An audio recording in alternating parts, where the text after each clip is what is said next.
اعوذ باللہ من الشیطان الرجیم بسم اللہ الرحمن الرحیم رمضان الذی انزل فیہ القرآن ھدی للناس وبینات من الھدی والفرقان فمن شہد منکم الشہر فلیصم ومن کان مریضا او علی سفر فعدۃ من ایام اخر یرید اللہ بکم الیسر ولا یرید بکم العسر ولتکملوا العدۃ ولتکبروا اللہ علی ما ھداکم ولعلکم تشکرون۔ صدق اللہ العلی العظیم۔ یہ سورہ بقرہ کی آیت نمبر 185 ہے، جس میں کہ روزے کی فرضیت کا ذکر ہے۔ تو آج کی ہماری کلاس جو ہے وہ استقبال رمضان کے موضوع پر ہے۔ تو رمضان کا مہینہ چونکہ بس آیا ہی جا رہا ہے، چند دن کے بعد رمضان ایک دفعہ پھر ہمارے اوپر سایہ فگن ہوگا اور اس کی رحمتوں کی بارش ہماری زندگیوں کو سیراب کرنے کے لیے برس رہی ہوگی۔ اس مہینے کی عظمت اور برکت کا کیا ٹھکانہ، جسے خود نبی کریم صلی اللہ علیہ وآلہ وسلم نے شہر عظیم اور شہر مبارک کہا ہو۔ یعنی بڑی عظمت والا مہینہ اور بڑی برکت والا مہینہ۔ نہ ہم اس ماہ کی عظمت کی بلندیوں کا تصور کر سکتے ہیں اور نہ ہماری زبان اس کی ساری برکتیں بیان کر سکتی ہے۔ پھر بھی ہم تھوڑا سا کچھ حصہ اس میں ڈال رہے ہیں کہ اللہ پاک سے کی توفیق سے کہ اللہ پاک ہمیں اس رمضان کے بارے میں جاننے کی اور اس کے بعد اس کے جو فضائل ہیں، اس کی برکتیں ہیں، ان سے فائدہ اٹھانے کی اللہ پاک ہمیں توفیق عطا فرمائے۔ تو اس استقبال رمضان کے بارے میں بات کرنا جو ہے، یہ بھی نبی کریم صلی اللہ علیہ وآلہ وسلم کی سنت سے ثابت ہے، کیونکہ حضرت سلمان فارسی رضی اللہ تعالیٰ عنہ فرماتے ہیں، آپ کی حدیث ہے کہ نبی کریم صلی اللہ علیہ وآلہ وسلم نے شعبان کی آخری تاریخ میں ہم لوگوں کو واعظ فرمایا کہ تمہارے اوپر ایک مہینہ آ رہا ہے جو بہت بڑا مہینہ ہے۔ تو جب نبی کریم صلی اللہ علیہ وسلم بھی رمضان کے آنے سے پہلے صحابہ کرام کو خطبہ دیا کرتے تھے اور رمضان کی اہمیت بتایا کرتے تھے۔ اسی سلسلے میں ہم نے یہ ایک کلاس رکھی ہے کہ تاکہ رمضان آنے سے پہلے ہم کچھ رمضان کی تیاری کر لیں۔ ویسے تو تیاریاں ہمارے ہاں شروع ہو چکی ہیں، بازاروں کے چکر لگ رہے ہیں اور عید کے کپڑے بنائے جا رہے ہیں، شاپنگز ہو رہی ہیں، راشن اکٹھے کیے جا رہے ہیں، سموسے پکوڑوں کا سامان اور چیزیں جو ہیں بنا کے رکھ لیں افطاریوں کے لیے، سحریوں کے لیے۔ یہ تیاریاں تو عروج پر ہیں، لیکن کچھ تیاری ایسی ہے جو کہ ہمارے نبی صلی اللہ علیہ وآلہ وسلم نے کروائی، اور ہمیں اس رحمت سے فائدہ اٹھانے کے لیے کچھ ہمیں وہ تیاری باطنی روحانی تیاری بھی کرنی ہے۔ ایک تو ہمیں اپنے آپ کو تیار کرنا ہے اس رحمت کے حصول کے لیے۔ آپ دیکھیے کہ ہمارے ہاں جب جمعے کی نماز کا وقت آتا ہے، ہفتے میں وہ ایک نماز ہے، تو وہ جمعہ جو ہے باقی نمازوں سے بڑھ کر اہمیت رکھتا ہے، تو اس کے لیے نہا دھو کر تیار ہو کر خوشبو لگا کر سارے اہتمام سے جاتے ہیں، ٹھیک ہے، تاکہ جمعے کے فوائد حاصل ہو سکیں۔ تو رمضان المبارک کی تیاری کے لیے بھی ہمیں کچھ باطنی، جسمانی، روحانی ساری تیاریاں کرنی چاہیے۔ تو نبی کریم صلی اللہ علیہ وسلم کا وہ خطبہ میں آپ کو سناتی ہوں جو کہ آپ اپنے صحابہ کو دیتے تھے، جو آپ نے رمضان کی تیاری کے لیے اس سے پہلے دیا۔ آپ صلی اللہ علیہ وآلہ وسلم نے فرمایا کہ لوگو، تمہارے اوپر یا ایھا الناس قد اظلکم شہر عظیم مبارک شہر، یہ ایک بہت بڑا مہینہ تم پر سایہ فگن ہونے والا ہے، مبارک ہے، اور یہ ایسا مہینہ ہے کہ اس کے اندر ایک رات ہے جو 1000 مہینوں سے بڑھ کر ہے۔ شہر جعل اللہ صیامہ، ایسا مہینہ ہے جس کے روزے اللہ پاک نے فرض قرار دے دیے ہیں، وقیام لیلہ تطوعا، اور اس کی رات کے قیام کو تراویح کو ثواب کی چیز بنایا ہے۔ من تقرب فیہ، جو کوئی شخص اللہ کا قرب حاصل کرے، بخصلۃ، اس کسی نیکی کے ساتھ، کان کمن ادا فریضتاً فیما سواہو، تو اسے چاہیے کہ وہ جو یہ اس میں کرے گا تو ایسا ہے کہ جیسے غیر رمضان میں اس نے فرض ادا کیا ہے۔ رمضان کے علاوہ فرض ادا کرنے کا جو ثواب ہے، رمضان کے اندر کوئی بھی نیکی کی جائے گی اللہ کی رضا حاصل کرنے کے لیے، نفلی نیکی جو ہے وہ فرض کے ثواب کو تک پہنچا دے گی۔ اور اللہ تعالیٰ فرماتے ہیں، نبی کریم صلی اللہ علیہ وآلہ وسلم فرماتے ہیں وَمَنْ أَدَّى فَرِيضَةٍ، اور جس کسی نے اس میں فریضہ ادا کیا، فرض ادا کیا، فیہ اس میں، کَانَ كَمَنْ أَدَّى 70 فَرِيضَةً، ایسا ہے جیسا کہ اس نے غیر رمضان میں 70 فرضوں کو ادا کیا، یعنی ایک فرض کی ادائیگی رمضان المبارک میں 70 فرائض کی ادائیگی کا ثواب جو ہے وہ دلا دیتی ہے۔ تو یہ رمضان جو ہے وہ ایسا مہینہ ہے، اللہ پاک نبی کے وسلم نے فرمایا وَهُوَ شَهْرُ الصَّبْرِ، یہ مہینہ صبر کا مہینہ ہے، وَالصَّبْرُ ثوابُهُ الجنہ، اور صبر کا ثواب کیا ہے؟ جنت ہے، وَشَهْرُ الْمَوَاسَاةِ، اور یہ مہینہ باہمی ہمدردی کا ہے، وَشَهْرٌ يُزَادُ فِي رِزْقِ الْمُؤْمِنِ، یہ مہینہ ایسا ہے کہ اس میں مومن کا رزق بڑھا دیا جاتا ہے۔ تو اب یہاں پر اللہ پاک کے رسول صلی اللہ علیہ وسلم اس مہینے کے فضائل بتاتے ہوئے آگے فرماتے ہیں، جو شخص کسی روزہ دار کا روزہ افطار کرائے اس کے لیے گناہوں کے معاف ہونے اور آگ سے خلاصی کا سبب ہوگا۔ جو شخص کسی کا روزہ افطار کرائے گا اللہ تعالیٰ اس سے آگ کو دور کر دیں گے، آگ سے خلاصی دیں گے، اور روزہ دار کے ثواب کے مانند اس کو ثواب بھی ہوگا، یعنی کہ جو اس نے خود روزہ رکھا ہے اس کا ثواب بھی اس کو حاصل ہوگا، مگر اس روزہ دار کے ثواب سے کچھ کم نہیں کیا جائے گا۔ یعنی دو لوگ ہیں، جس کا روزہ افطار کروایا اس بندے نے جو روزہ رکھا ہوا تھا اس کے جیسا ثواب بھی ملے گا، اپنے روزے کا ثواب بھی ملے گا، اور جہنم سے آزادی اور گناہوں کی معافی بھی ملے گی، یعنی افطاری کا اتنا زیادہ ثواب ہے۔ صحابہ نے رضی اللہ تعالیٰ رضوان اللہ علیہ مجمعین نے عرض کیا کہ یا رسول اللہ، ہم میں سے ہر شخص تو اتنی وسعت نہیں رکھتا کہ روزے دار کو افطار کروائے۔ وہ غربت کا زمانہ تھا، ہر بندہ جو ہے وہ افطاری کرانے کی طاقت نہیں رکھتا تھا۔ صحابہ نے جب یہ پوچھا تو آپ نے فرمایا کہ پیٹ بھر کر کھلانے پر یہ موقوف نہیں ہے، یہ ثواب تو اللہ جل شانہ ایک کھجور سے بھی اگر کوئی افطار کرا دے، یا ایک گھونٹ پانی پلا دے، یا ایک گھونٹ لسی پلا دے، اس پر بھی مرحمت فرما دیتے ہیں، یعنی بندے کی جو طاقت ہے وہ کر لے۔ یہ ایسا مہینہ ہے کہ اس کا اول حصہ اللہ کی رحمت ہے، اور درمیانی حصہ مغفرت ہے، اور آخری حصہ آگ سے آزادی ہے۔ جو شخص اس مہینے میں ہلکا کر دے اپنے خادم کا کام کا بوجھ، حق تعالی شانہ اس کی مغفرت فرماتے ہیں اور آگ سے آزادی فرماتے ہیں۔ اور چار چیزوں میں اس کی کثرت رکھا کرو، جن میں سے 2 چیزیں اللہ کی رضا کے واسطے، اور 2 چیزیں ایسی ہیں کہ جن سے تمہیں چارہ کار نہیں۔ پہلی دو چیزیں جن سے تم اپنے رب کو راضی کرو وہ کلمہ طیبہ ہے، کلمہ طیبہ کی کثرت رکھنے کو، اور استغفار کی کثرت ہے، اور دوسری 2 چیزیں یہ ہیں کہ جنت کی طلب کرتے رہو اور آگ سے پناہ مانگو۔ جو شخص کسی روزہ دار کو پانی پلائے، حق تعالیٰ قیامت کے دن میرے حوض سے اس کو ایسا پانی پلائیں گے جس کے بعد جنت میں داخل ہونے تک اس کو پیاس نہیں لگے گی۔ یہ ایک خطبہ تھا جو آپ صلی اللہ علیہ وآلہ وسلم نے ارشاد فرمایا، اپنے صحابہ کرام کو رمضان کے فضائل بتائے اور اس کی برکتیں اور روزے کی افطار کرانے کے ثواب بتائے۔ اب ہم نے یہ دیکھنا ہے کہ یہ مہینہ جو ہے اتنا زیادہ برکتوں والا کیوں بنایا گیا، کیوں اس میں اتنی برکتیں ہیں۔ اس مہینے میں ایک رات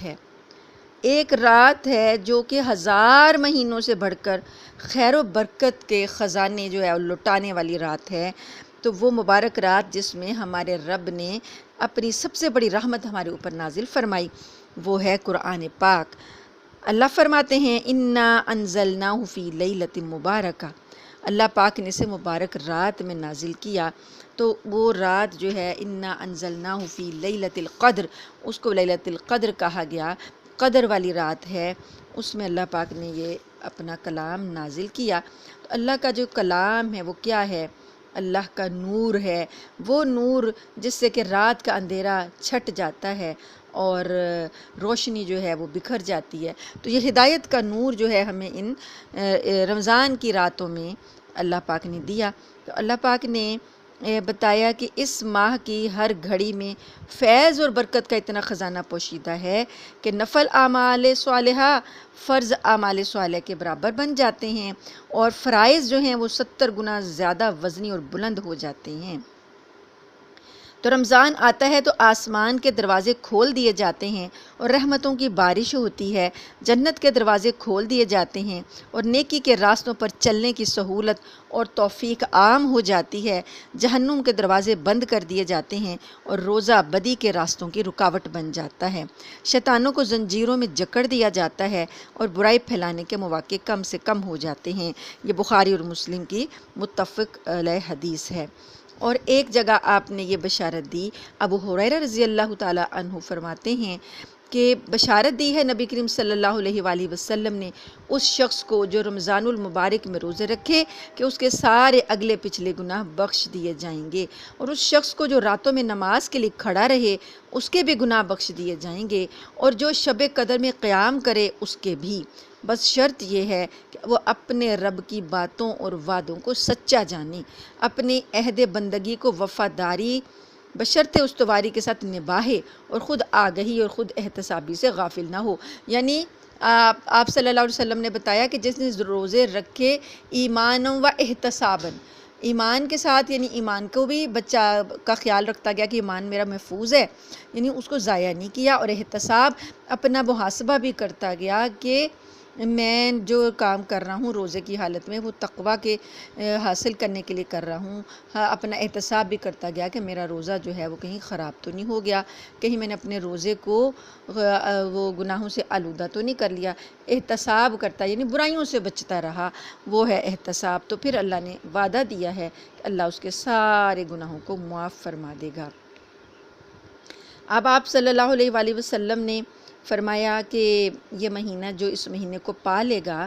وہ اللہ کی رحمت سے فیض یاب ہو جائے گا۔ یہ ایسے ہی ہے کہ جب بارش ہوتی ہے تو مختلف ندی نالے اور تالاب اپنی اپنی وسعت اور گہرائی کے مطابق اس کے پانی سے فیض یاب ہوتے ہیں، مگر ایک چھوٹے سے گھڑے کے حصے میں بھی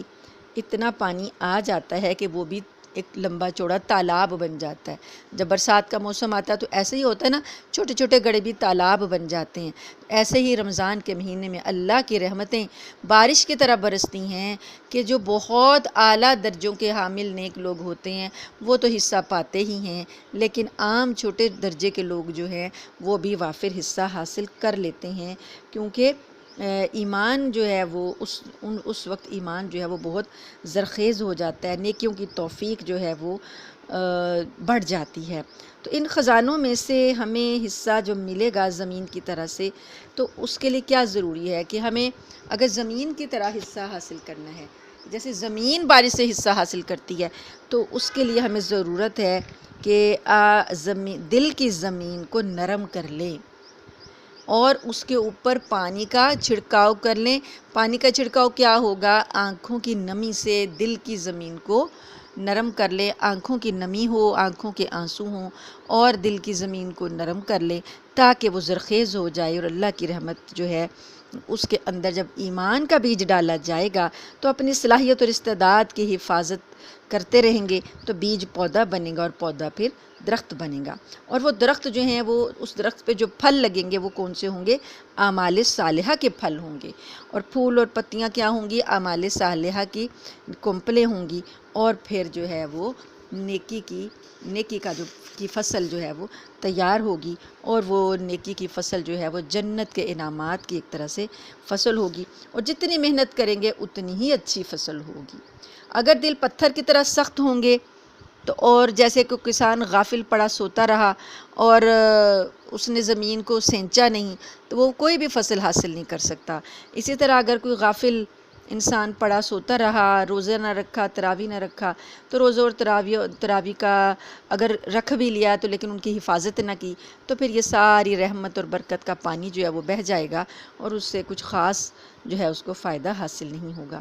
توفیق الہی کے بغیر کچھ نہیں ملتا، اللہ سے توفیق مانگیں۔ نبی کریم صلی اللہ علیہ وسلم فرمایا کرتے تھے، دعائیں کیا کرتے تھے، رمضان آنے سے پہلے ہی شعبان آتا، شعبان کے سے پہلے رجب آتا، رجب سے آپ دعائیں کرنا شروع کر دیتے۔ اللہ تعالیٰ فرماتے اللہم بارک لنا فی رجبی، ہمارے رجب میں برکت دے دے، و شعبانی، اور شعبان میں برکت دے دے، و بلغنا رمضان، اور ہمیں رمضان تک پہنچا دے۔ یعنی 2 مہینے پہلے ہی آپ رمضان کے لیے دعائیں مانگا کرتے اور تیاریاں شروع کر دیتے تھے۔ تو اللہ تعالیٰ کے جو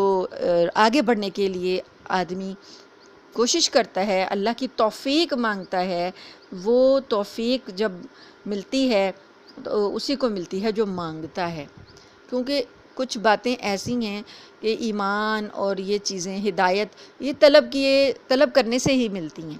طلب کیے بغیر نہیں ملتی۔ تو طلب کرنے سے جب بندہ مانگتا ہے، طلب کرتا ہے، اس کے لیے کوشش و محنت کرتا ہے، تو اللہ تعالیٰ کیا فرماتے ہیں؟ اللہ فرماتے ہیں کہ آپ میری طرف 1 بالشت چلیں گے تو میں آپ کی طرف 2 بالشت بڑھوں گا، اور اگر اللہ کی طرف چل کر آئیں گے تو اللہ آپ کی طرف دوڑتا ہوا آئے گا۔ صحیح مسلم کی یہ حدیث ہے۔ لیکن آپ کھڑے رہیں پیٹھ پھیر کر، غافل، لاپرواہ، تو بتائیں کہ پھر توفیق الہی کیسے حاصل ہو سکتی ہے؟ ایسا نہ ہو کہ رمضان کا پورا مہینہ گزر جائے، رحمتوں اور برکتوں کے ڈول انڈیلے جا رہے ہوں اور ہم اتنے بد نصیب ہوں کہ ہماری جھولی خالی رہ جائے۔ کچھ کرنے کے لیے، اپنے حصے کی رحمتیں لوٹنے کے لیے کمر کس لیجئے، اور نبی کریم صلی اللہ علیہ وسلم کی اس تنبیہ کو بھی اچھی طرح یاد رکھیں۔ آپ صلی اللہ علیہ وآلہ وسلم نے فرمایا، ابو ہریرہ رضی اللہ تعالیٰ عنہ راوی ہیں، کتنے روزہ دار ایسے ہیں جن کو اپنے روزوں سے بھوک پیاس کے سوا کچھ نہیں ملتا، اور کتنے راتوں کو نماز پڑھنے والے ایسے ہیں جن کو اپنی راتوں نمازوں سے رت جگے کے سوا کچھ حاصل نہیں ہوتا۔ یعنی سارا انحصار کس پر ہے؟ آدمی کی نیت پر ہے، کہ اس رمضان کی نیت جو ہے وہ کیا کرنی ہے کہ اللہ سے گناہوں کی معافی، نیکیوں کی توفیق اور اللہ کی جنت کے حصول کے لیے کوشش، یہ نیت کر لیں گے تو رمضان سے فائدہ جو ہے وہ مل جائے گا۔ اب رمضان کے اندر جو برکت ہے اور جو عظمت ہے، اس کا سارا راز جو ہے نا وہ ایک ہی چیز میں پوشیدہ ہے۔ وہ کیا ہے کہ اس مہینے میں قرآن مجید نازل کیا گیا۔ یہ قرآن پاک کی سالگرہ کا مہینہ ہے، قرآن کے نزول کا مہینہ ہے۔ آپ دیکھیے کہ اللہ پاک نے 12 مہینوں میں سے ایک مہینہ جو چنا، مہینوں کا سردار بنایا، وہ رمضان کو بنایا۔ وہ رمضان کیوں ہو گیا اہم کہ اس میں شہر رمضان الذی انزل فیہ القرآن، جس مہینے میں قرآن نازل ہوا وہ مہینہ سب مہینوں کا سردار قرار پایا۔ جس رات میں قرآن نازل ہوا فی انا انزلناہ فی لیلۃ القدر، وہ رات ساری راتوں کی سردار قرار پائی۔ جس نبی پر قرآن نازل ہوا وہ نبی تمام انبیاء کا سردار قرار پایا۔ جس امت پر یہ قرآن جس پر نازل ہوا، جس کو دیا گیا، وہ امت ساری امتوں کی سردار قرار پائی۔ تو آپ دیکھیں کہ اس قرآن کو اللہ پاک نے کتنی اہمیت دی ہے۔ قرآن کے لانے والا جبرائیل جو ہے وہ تمام فرشتوں کا سردار ہے، تو قرآن جس کو ملتا ہے وہ سردار ہے، وہ سب سے اعلیٰ ہے۔ وہ رات افضل ہو جاتی ہے، وہ مہینہ افضل ہو جاتا ہے، وہ نبی افضل ہو جاتا ہے، وہ امت افضل ہو جاتی ہے، وہ فرشتہ افضل ہو جاتا ہے۔ تو ہم اس قرآن کی عظمت کو پہچانتے ہی نہیں ہیں۔ کون سا عظیم نسخہ ہم اپنے گھروں میں رکھ کے بیٹھے ہوئے ہیں؟ کون سا عظیم نسخہ ہے جس کو ہم نے جزدانوں میں بند کر کے الماریوں میں رکھ دیا ہے، اور ہمارے پاس وقت نہیں ہوتا اس کو پڑھنے کا، ہمارے پاس وقت نہیں ہوتا اس کو سمجھنے کا۔ تو اتنے عظیم خزانے کو ہم اس کا کی قدر ہی نہیں کر رہے، ہم پہچان ہی نہیں رہے ہیں۔ تو اللہ تعالیٰ ایک موقع ہمیں اور دے رہا ہے کہ اس قرآن کو پڑھنے کا، سمجھنے کا، سمجھانے کا، اور اس سے فائدہ اٹھانے کا، تو اللہ تعالیٰ سے دعا ہے کہ اللہ تعالیٰ ہمیں رمضان تک لے جائے، ہمیں رمضان نصیب کرے، اور اس کے اندر کی رحمتیں اور برکتیں جو کہ اس قرآن کے ساتھ منسلک ہیں، ہمیں قرآن ہی کا یہ مہینہ قرار دیا گیا ہے، اس کو سمجھنے اور پڑھنے کی، زیادہ سے زیادہ تلاوت کرنے کی اور اللہ کی رضا حاصل کرنے کی توفیق عطا فرمائے، آمین ثم آمین۔ تو اب یہ دیکھیں کہ قرآن پاک جو ہے رمضان کا مہینہ، ہم یہ نہ سمجھیں کہ اس لیے برکت والا ہوا کہ اس میں روزے رکھے جاتے ہیں، اس لیے برکت والا نہیں ہے، یہ قرآن کی وجہ سے برکت والا ہے۔ تو جس نے رمضان میں بھی قرآن نہ پڑھا اسے کہاں سے برکت ملے گی؟ تو اللہ پاک نے اس سے رمضان کے جو روزے سے پہلے بھی 3 دن کے روزے جو تھے وہ فرض کیے گئے تھے، جس کا ذکر ہم نے سورہ بقرہ میں پڑھا تھا، آیت نمبر 183 میں اور 184 میں۔ اس میں اللہ پاک نے کہا تھا کہ تم پر روزے فرض کیے گئے ہیں، تو وہ چند گنتی کے دن تھے۔ ایسا تھا کہ عرب کے جو مکہ کے لوگ تھے وہ وہاں پر روزے کا نہیں تھا تصور، مکی زندگی میں کہیں بھی روزے کا ذکر نہیں آیا۔ مدینہ میں جب نبی کریم صلی اللہ علیہ وآلہ وسلم آئے ہیں تو یہاں پر یہود کو روزہ رکھتے دیکھا ہے، تو پوچھا تو انہوں نے جواب دیا کہ یہ عاشورہ کا روزہ رکھتے ہیں کہ اس دن ان کی قوم کو فرعون سے نجات ملی تھی۔ تو نبی کریم صلی اللہ علیہ وسلم نے فرمایا تھا کہ موسیٰ کے ہم زیادہ حقدار ہیں تو ہم بھی یہ روزہ رکھیں گے، اور آپ نے اپنے صحابہ کرام کو حکم دیا تھا کہ آپ بھی روزہ رکھو، اور اس کے بعد کچھ عرصے بعد قرآن پاک کی یہ آیات نازل ہوئیں۔ یہ جو ہے آیت نمبر 185 ہے کہ اس میں اللہ پاک نے فرمایا کہ شہر رمضان الذی انزل فیہ القرآن، کہ اس کے تمہارے لیے یہ رمضان کا مہینہ جو ہے، قرآن نازل ہونے کا مہینہ جو ہے، اس میں حکم دیا کہ اللہ پاک نے کہ فمن شاہد منکم الشہر فلیصمہ، جو کوئی تم میں سے یہ مہینہ پائے وہ ضرور روزے رکھے اس میں۔ تو اب یہاں پر یہ فرضیت جو ہے وہ نماز کی، رمضان کی اللہ پاک نے یہاں پر کر دی۔ اب صوم جو ہے، لفظ صوم اللہ پاک نے کہا فلیصمہ وان تصوموا، یہ صوم کا لفظ جو ہے جس کو عربی میں صوم کہتے ہیں روزے کو، تو صوم کا مطلب ہے رک جانا، اپنے آپ کو روک لینا۔ کس چیز سے روک لینا؟ ایک تو لغوی معنی ہے نا رک جانا، لیکن شرعی اصطلاح میں انسان کا بھوک پیاس کو کنٹرول کر کے کھانے پینے سے رک جانا، اور ازدواجی تعلقات سے رک جانا، اور اس کے بعد جو گناہوں کے جو بھی گناہ ہیں اس کے کرنے سے رک جانا، یہ سارے جو ہیں رکنے کا نام جو ہے وہ روزہ ہے۔ تو رمضان المبارک میں 2 نعمتیں اللہ پاک نے مومن کے لیے رکھی ہیں، دن کا روزہ ہے اور رات کا تراویح میں قرآن پڑھنا ہے۔ تو قرآن جو ہے، رمضان جو ہے 2 ایک طرح سے شیڈول دیتا ہے، 2 پروگرام ہمیں دیتا ہے جو کہ ہم نے اس مہینے میں کرنے ہیں۔ دن کے لیے روزے کا شیڈول دیا گیا، روزہ رکھنے کا حکم دیا گیا، اور رات کے لیے تراویح جو ہے اس کا ترغیب دلائی گئی، اور تراویح میں قرآن پاک کو پڑھنا، سننا، سنانا، یہ جو ہے اللہ کی نعمتیں حاصل کرنے کا باعث بنتا ہے۔ اب قرآن مجید جو ہے وہ اس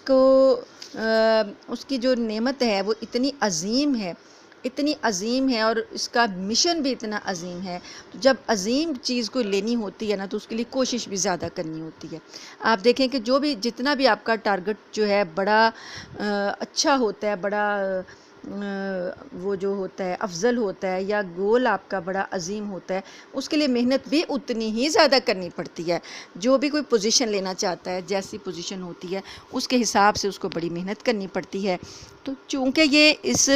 رمضان کے جو نتیجہ ہے وہ اللہ کی رضا ہے، اللہ کی جنت کا حصول ہے، تو اس کے لیے اور قرآن جو ہے پڑھنے والے ان کے اوپر ذمہ داریاں بھی بہت ہیں کہ پوری دنیا میں اسلام کو نافذ کرنا ہے، پوری دنیا کے اندر اللہ کا پیغام پہنچانا ہے۔ تو یہ عظیم ذمہ داریاں اور عظیم مقصد جو ہے ان کی وجہ سے اس کے لیے پھر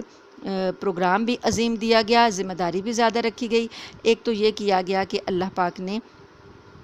دن کو روزہ رکھوانے کے بعد جب انسان رات کو روزہ کھول لیتا ہے تو وہ اپنے اندر جو کوئی تھکاوٹ محسوس کرتا ہے، لیکن اللہ نے کہا تھوڑا سا ریسٹ کرو اور اٹھ جاؤ. جیسے مجاہدین کو حکم دیا جاتا ہے، فوجیوں کو حکم دیا جاتا ہے کہ بس جی بس شروع ہو جاؤ، اب چلو اب قرآن کے لیے کھڑے ہو جاؤ. اب جب وہ اپنے اندر اتنی استعداد پیدا کر لے گا کہ اللہ کے حکم کی خاطر اپنی تھکاوٹ کو چھوڑ کر اللہ کی رضا کے لیے کھڑا ہونے کی عادت ڈال لے گا، تو پورا مہینہ جب وہ اس پریکٹس کو کرے گا تو مہینے کے بعد جو پھر ایک مومن تیار ہوگا وہ بالکل چوکس اور صحت مند اور توانا روحانی لحاظ سے جو ہے وہ تیار ہو جائے گا. نبی کریم صلی اللہ علیہ وآلہ وسلم نے جو ہے آپ کا جو سیرت کو دیکھیں تو آپ کو پتہ چلتا ہے کہ آپ صلی اللہ علیہ وسلم اس رمضان المبارک کی تیاری کس طریقے سے کرتے تھے کہ آپ